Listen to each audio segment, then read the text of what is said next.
Conheces meu interior mais do que eu mesmo sei. E quando vem a noite e o meu caminho escurecer, confiarei em Ti, ó meu pastor.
virá.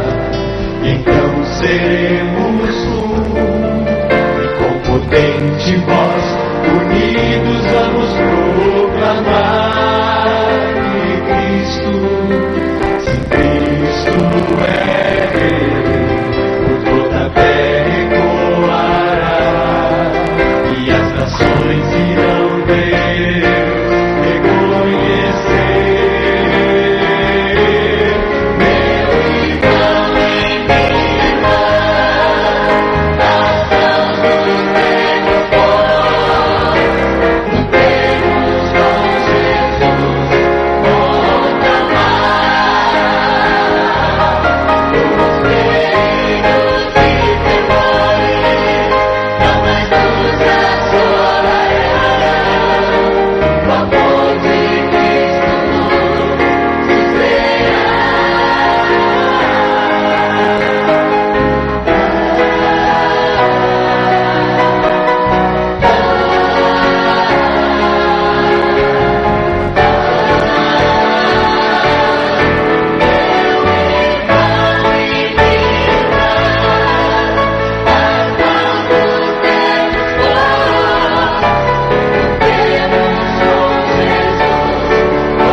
Aquela família estava com uma dificuldade muito grande para ter paz. Como era difícil. Havia um esforço muito grande, mas parecia impossível. Se há um lugar onde mais ficamos à vontade, onde apresentamos particularidades que possivelmente ninguém da sociedade conheça, é o lar. Estando em casa, ficamos muito à vontade e deixamos com que traços de caráter ocultos, normalmente, sejam desenvolvidos de uma forma natural. Leia comigo a impressionante história que está na página 37. Deixe-me ver quantos estão com a sua Bíblia. Levante a Bíblia, deixe-me ver. Que maravilha! Muito bem. Na página 37 é o livro de Gênesis, capítulo 37. No capítulo 37 nós vamos encontrar uma das histórias mais conhecidas da Bíblia. Porém, ali estava uma família que dificilmente conseguiria alguma coisa, porque havia predileção por parte do pai para com um dos filhos. Nós encontramos aqui no versículo 2, na página 37, esta é a história de Jacó. Tendo José 17 anos, apacentava os rebanhos com seus irmãos. Sendo ainda jovem, acompanhava os filhos de Bila e os filhos de Zilpa, mulheres de seu pai, e trazia más notícias deles a seu pai.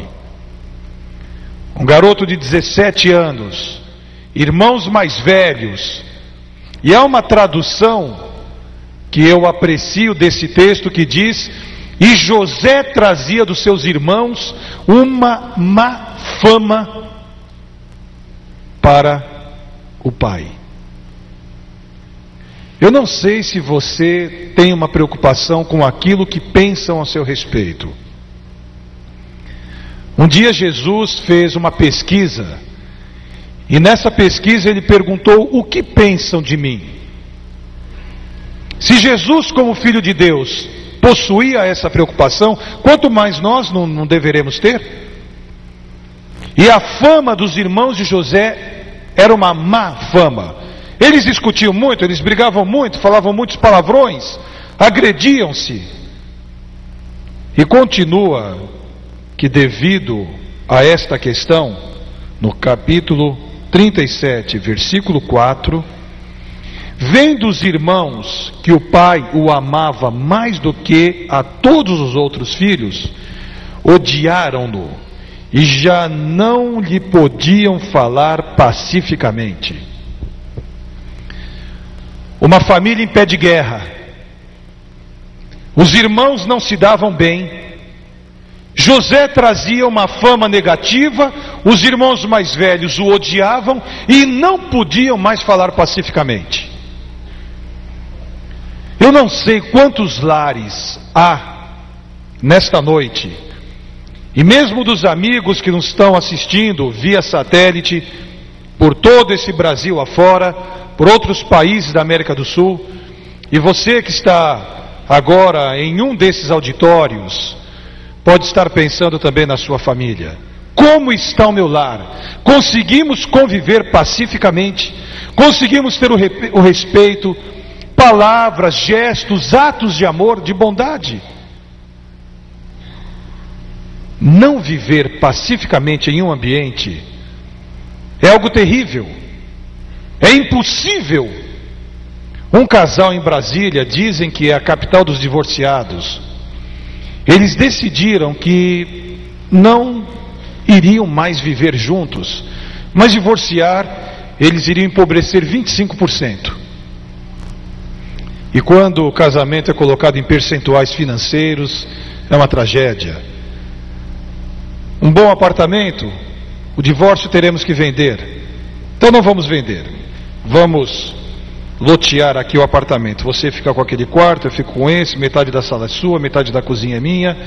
Você usa aqueles móveis, eu uso esses. E nós não conversamos, não convivemos, pelo menos não brigamos.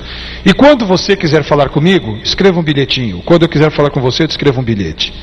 E assim eles começaram a viver no apartamento. Um entrava, fingia que o outro não estava, esbarrava um pelo outro, entrava na cozinha, um fazia a sua comida, o outro a sua. E chegou aquele dia, o rapaz percebeu que o despertador ficou no quarto da sua ex, e ele escreveu um bilhete: tenho um compromisso muito urgente, por favor, me chame às 8 horas da manhã. Deixou um bilhete bem grande e foi dormir lá na sala. Ele acordou 10 horas da manhã com o sol causticante em cima dele, aquele calor medonho, e olhou no relógio, 10 horas da manhã, deu um pulo e havia um bilhete desse tamanho do lado dele escrito: são 8 horas. Ela simplesmente deixou o bilhete e foi embora. Eles não conversavam. São 8 horas, deixou o bilhete lá. Não viviam mais pacificamente. Não podiam mais conversar, não podiam mais dialogar. E sabem o que aconteceu? Os irmãos de José um dia saíram para levar o gado para um lugar distante, porque a terra não estava produzindo mais para o gado comer. E eles distanciaram-se, foram para muito distante. E o pai, saudoso, depois de alguns dias, disse a José: José, meu filho, vá até onde seus irmãos estão, leve essa comida gostosa para eles e traga notícias. E nós encontramos aqui na página 37, livro de Gênesis, no capítulo 37, versículo 14. Disse-lhe o pai, Israel: vai agora e vê se vão bem os teus irmãos e o rebanho, e traze-me notícias. Assim o enviou do vale de Hebrom, aonde eles moravam, e foi até Siquém. De Hebrom a Siquém, José andou 75 quilômetros. 17 anos, forte, saudável. A Bíblia não diz quanto tempo ele demorou, mas é uma boa caminhada. 75 quilômetros de Hebrom a Siquém. Porém, encontramos aqui, logo a seguir, que um homem encontrou a José, que andava errante pelo campo, e perguntou: o que procuras? Versículo 15. E respondeu: procuro meus irmãos. Você pode me dizer aonde eles apacentam o rebanho? Disse-lhe o homem: foram daqui, e ouvi eles dizendo: vamos a Dotã. Então José saiu ali de onde ele havia chegado, em Siquém, e foi para Dotã, e andou mais 22 quilômetros. Ao todo, ele andou 97 quilômetros. E quando, após essa caminhada, ele havia cansado, visto os seus irmãos, de longe, no versículo 18 diz: antes que José chegasse, conspiraram contra ele para o matar. Vamos agora pegar esse garoto de 17 anos, que é um chato, que vive fazendo intriga com o nosso pai, e vamos matar. Um dia eu estava almoçando, e entrou uma senhora em casa, com um garfo, aqueles garfos compridos de 2 pontas, que normalmente usamos para mexer ali o macarrão. Ela entrou com aquele garfo, bateu a porta, minha esposa abriu, era hora do almoço, eu estava almoçando, e ela falou: pastor, quase matei o meu marido agora. Ele judia tanto de mim, ele me agride tanto, que ele sentou agora para comer, e eu parei atrás dele com esse garfo aqui bem pontudo, e eu pensei: se eu cravar aqui no pescoço dele atrás, alguma coisa vai acontecer, eu vou ficar livre dele. Eu parei atrás dele, tremi com as 2 mãos segurando o garfo, não tive coragem, vim correndo aqui para sua casa. Eu disse: graças a Deus que foi feito isso. Quantos sentem vontade de matar alguém que convive ali ao seu lado? Eu não suporto mais a agressão física, a agressão verbal, a rejeição, a humilhação. A vontade que eu tenho é matar. E infelizmente, quantos assim procedem? José chegando, 17 anos, e os irmãos disseram: vamos acabar com esse garoto, vamos matá-lo. E nós encontramos a sequência da história, que chegando uma caravana de midianitas, ismaelitas, José foi vendido e foi levado para o Egito. Daquele lugar de onde ele estava, em Dotã, ele deveria fazer um percurso que, ao voltar de longe, ele avistou as cabanas do seu pai. E trouxe-lhe à mente e ao coração o presságio negro que jamais veria a sua família. Ele chorou ao distante ver a fumaça que saía de onde o seu pai estava acampado, onde estava com a família. E levado para o Egito, agora na página 38, no versículo 36 do capítulo 37, encontramos que os midianitas venderam José no Egito a Potifar, oficial de Faraó, comandante da guarda. O império do mundo era o Egito. As muitas dinastias dos faraós, durante milênios, decidiu, mandou, fez do mundo algo como fossem vassalos. A pés foram pisados civilizações, os faraós famosos, e quem cuidava da guarda era um homem chamado Potifar, e era eunuco. Esse termo eunuco não é muito conhecido ou muito divulgado. Era um homem que vivia, de acordo com a Bíblia, nós encontramos que ele era casado, mas sendo casado, ou por uma mutilação, ou por uma deformação física, este homem eunuco não trazia à sua esposa uma vida normal de casados. A vida marital normal não existia. E José foi vendido então para a casa desse homem eunuco. E nós encontramos aqui no capítulo 39, na página 39, que desde que Potifar fez de José o mordomo da sua casa, sobre tudo que tinha, o Senhor abençoou a casa do egípcio por amor a José. Eu encontro aqui no versículo que identifica a figura de José aos 17 anos, no versículo 6, na última parte, que José era formoso de porte e de aparência. Era um rapaz bonito de 17 anos, formoso de porte e formoso de aparência.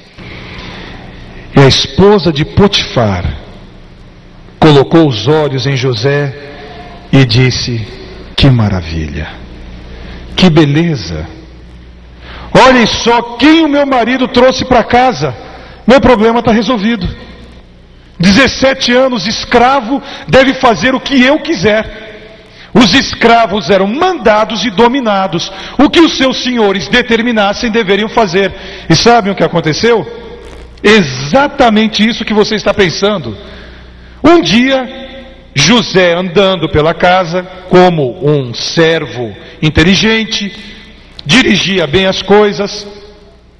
A Bíblia diz, no versículo 7, aqui do capítulo 39, leiam aí comigo, todos leiam bem alto aí comigo, Gênesis 39, versículo 7. Aconteceu, depois destas coisas, que a mulher do seu senhor pôs os olhos em José, ele lhe disse... Essa aqui é uma terminologia bíblica, possivelmente ela tenha dito outra coisa. Mas ela disse: deita-te comigo.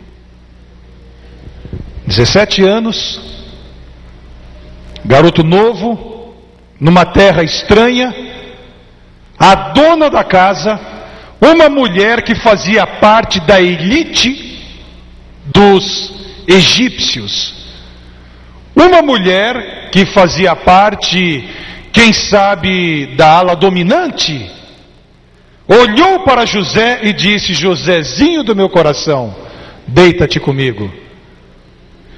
E ele respondeu: eu não posso. Como faria eu tamanho mal, pecando contra o meu Deus e contra o meu Senhor, que tudo colocou em minhas mãos, menos a senhora?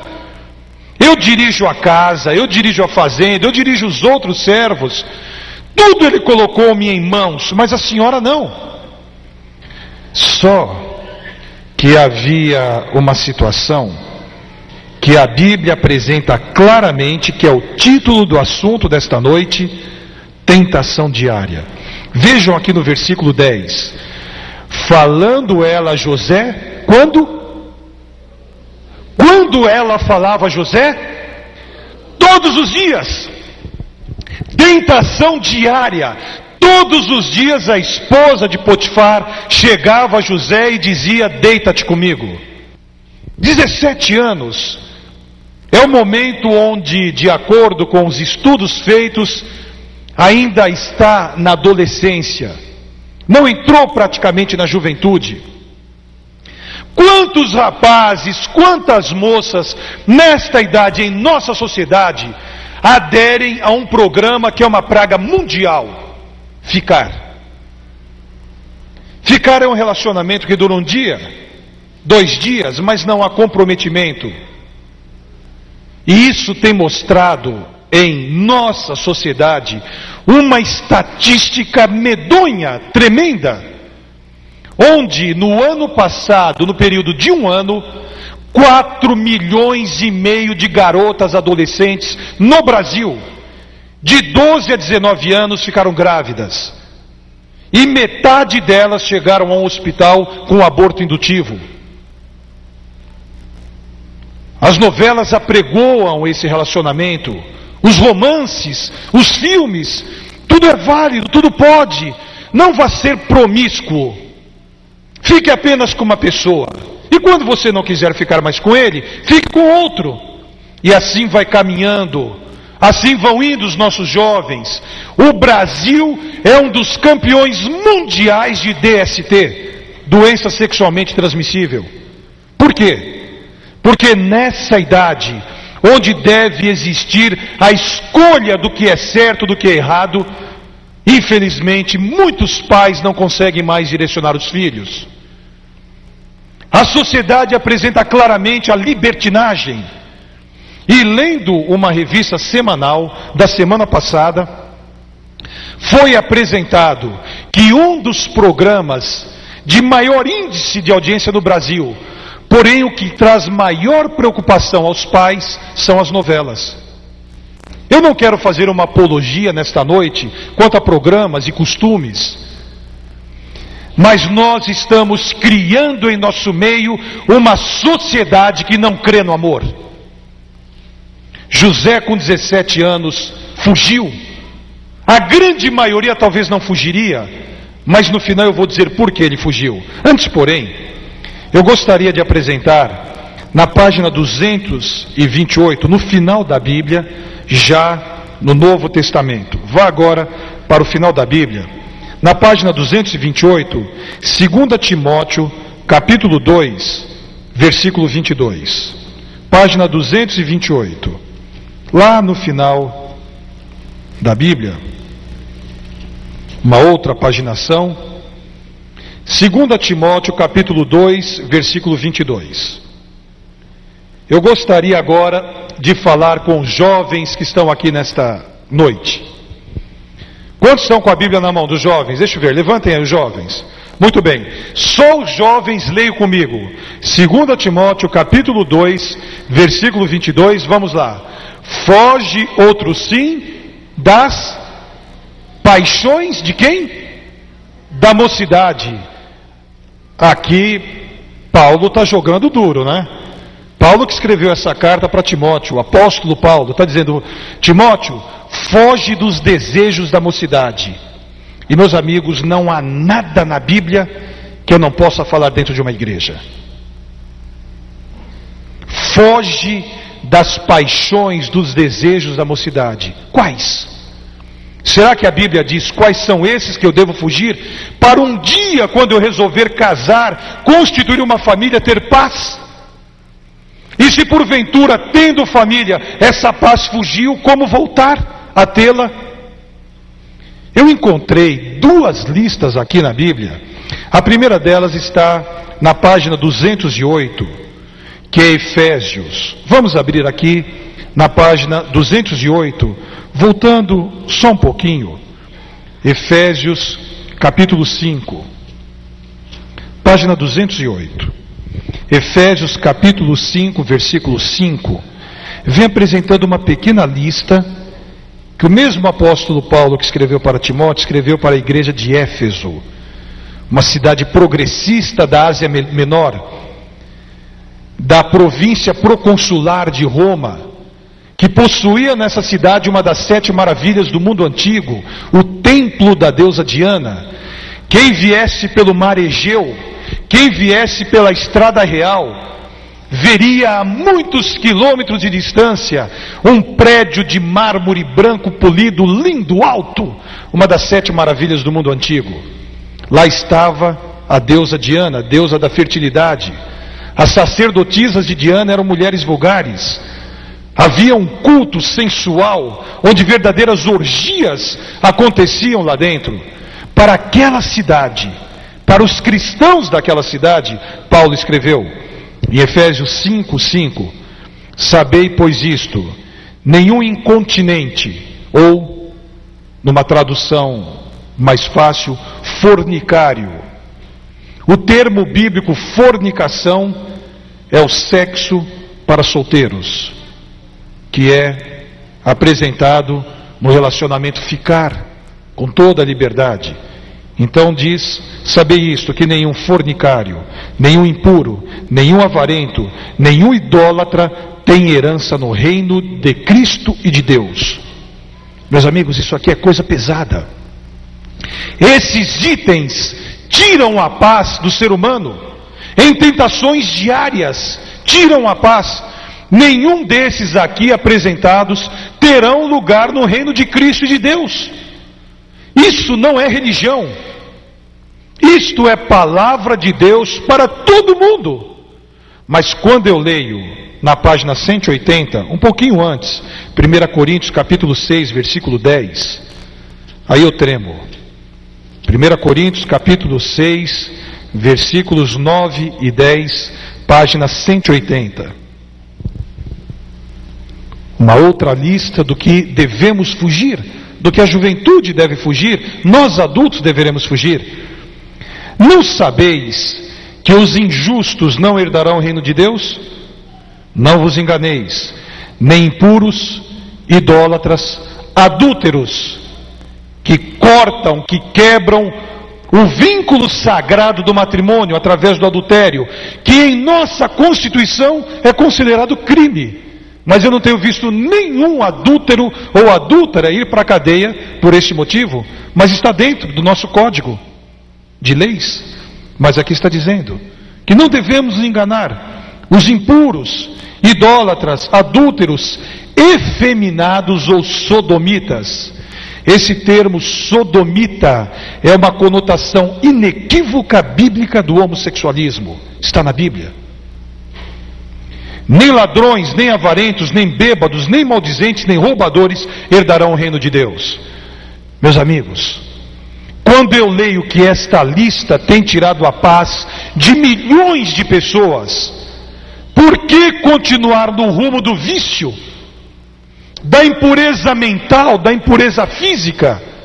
Por que não voltar a um plano que pode dar uma vida feliz?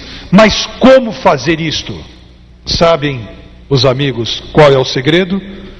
Vamos voltar à história de José agora, novamente, na página 39. Eu encontro o segredo, e com isso, estamos encerrando um item importantíssimo para voltarmos a ter paz. O segredo está no versículo 2 do capítulo 39 de Gênesis. José venceu, José fugiu, por quê? Qual o segredo que está escrito aí no início do versículo? O Senhor era com José. Meus amigos, aqui está o segredo. Vamos fazer uma aplicação desse texto. Eu vou andar agora pela igreja e vou falar aqui com algumas pessoas. Qual é o seu nome? Érica. Érica. Esse texto para a Érica ficaria da seguinte maneira: o Senhor era com a Érica. Coloque o seu nome no lugar do José. Qual é o nome do senhor? José. José? E eu não sabia. Meus amigos, é uma surpresa. Eu não sabia. Então aqui o termo já está direto para o senhor. O senhor era com José. Deixa eu ver aqui desse lado. Qual é o seu nome? Gustavo. Gustavo. Para você o texto ficaria: o senhor era com Gustavo. Vejam que maravilha! O segredo para conseguirmos vencer a tentação diária é o Senhor estando com você. E você coloca o seu nome e esse texto fica maravilhoso. Um dia após uma reunião como esta noite, um senhor me procurou, um homem que eu não conhecia, e disse: pastor, quero lhe falar. E ele me levou a um lugar um pouquinho distante daquele auditório, na realidade escuro. E eu fiquei preocupado, eu não o conhecia. E ele me disse: eu tenho um problema em minha vida que ninguém sabe. Sou casado, tenho filhos, mas há algo em minha existência terrível. E ele começou a chorar. E normalmente um homem não chora na frente do outro, não, principalmente quando é desconhecido. Mas ele chorava desesperadamente e falou: após ouvir esse assunto, eu tenho que lhe dizer, tenho que abrir o meu coração, porque eu não suporto mais. Eu estou acabando com a minha vida. Eu tenho um problema terrível, mas eu tenho vergonha de falar. E eu fiquei quieto ouvindo. E ele chorou muito. Ele baixou a cabeça e as mãos dele ficaram segurando os dedos. E ele disse assim: pastor, eu tenho um vício. E eu não consigo vencer. É a minha tentação diária, a minha luta diária. E eu perguntei: qual é? Ele baixou a cabeça e disse: pornografia. Isso está acabando com o meu casamento, está acabando com a minha vida. Eu não consigo orar, eu não consigo ler a Bíblia. Eu não tenho forças para deixar de assistir um show erótico quando vejo propagandas aí nessa grande cidade. O que eu faço, pastor? Esta é a minha tentação diária. E eu disse a ele: eu tenho um segredo. Eu tenho um remédio para você. E ele perguntou: qual é?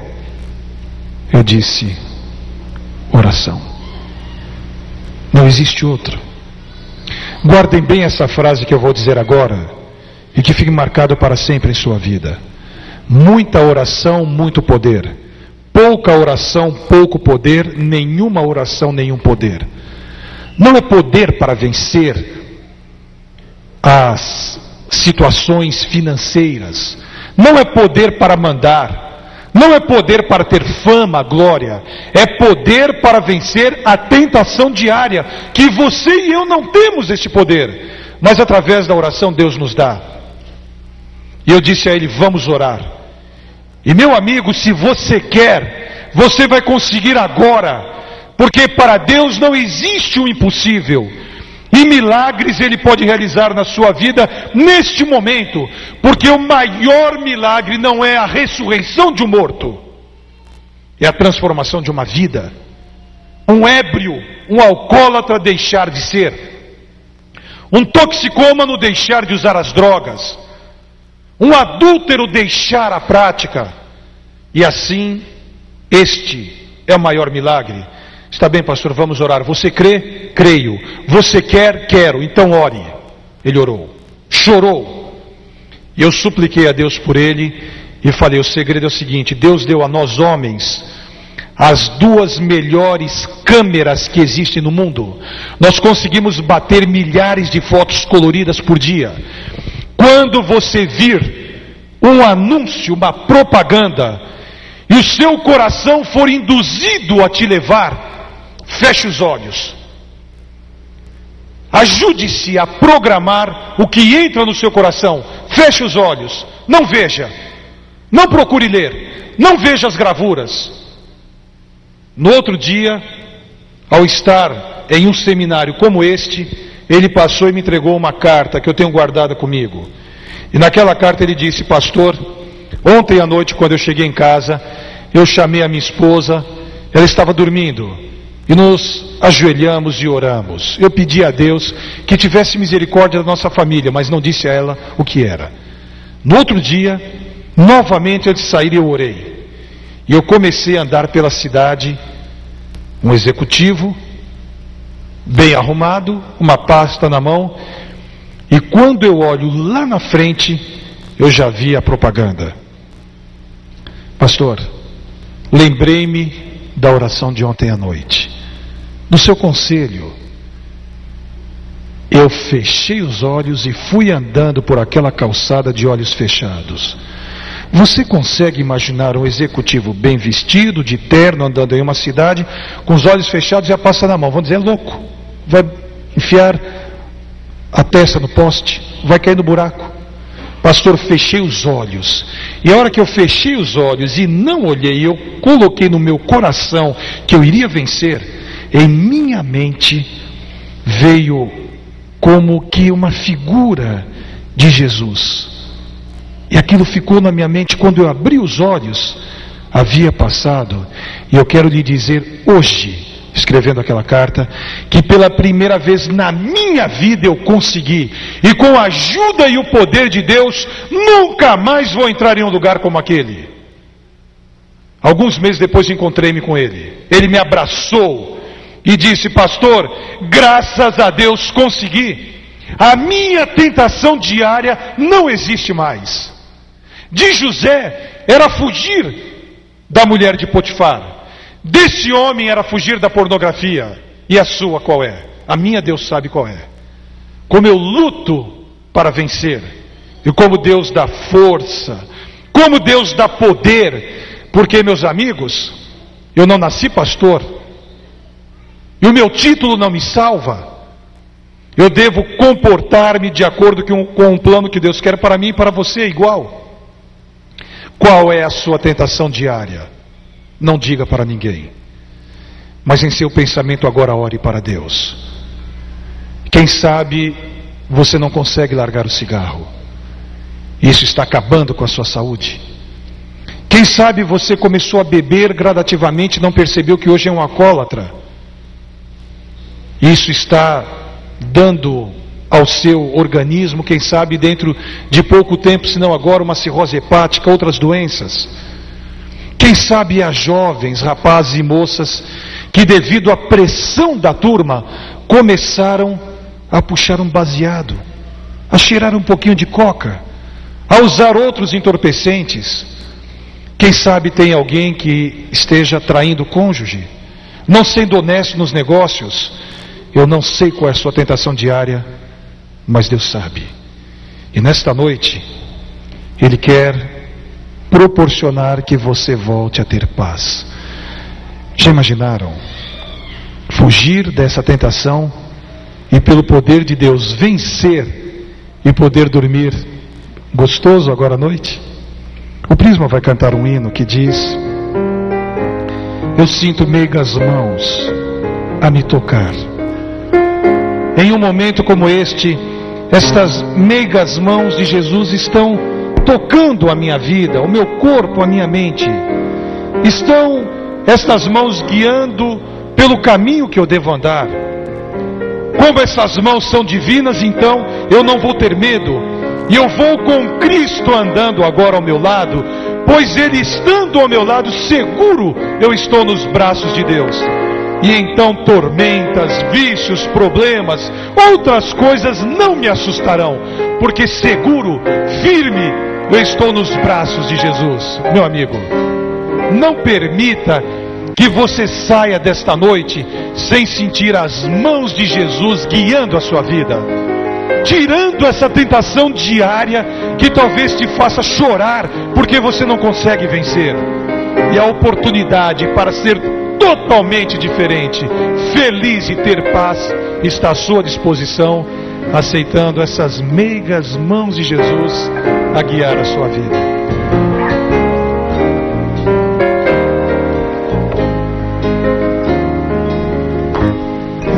Meigas mãos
Vem, filho meu, desfrutar delícias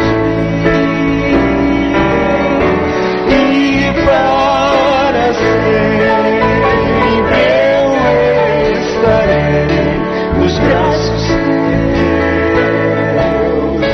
protegido estou nos braços de Deus. Então tormentas más ou coisas tais não me assustarão, pois seguro estou nos fortes braços de Deus.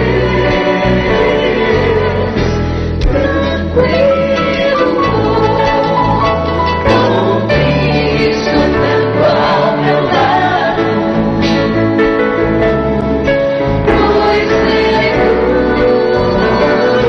estou nos braços de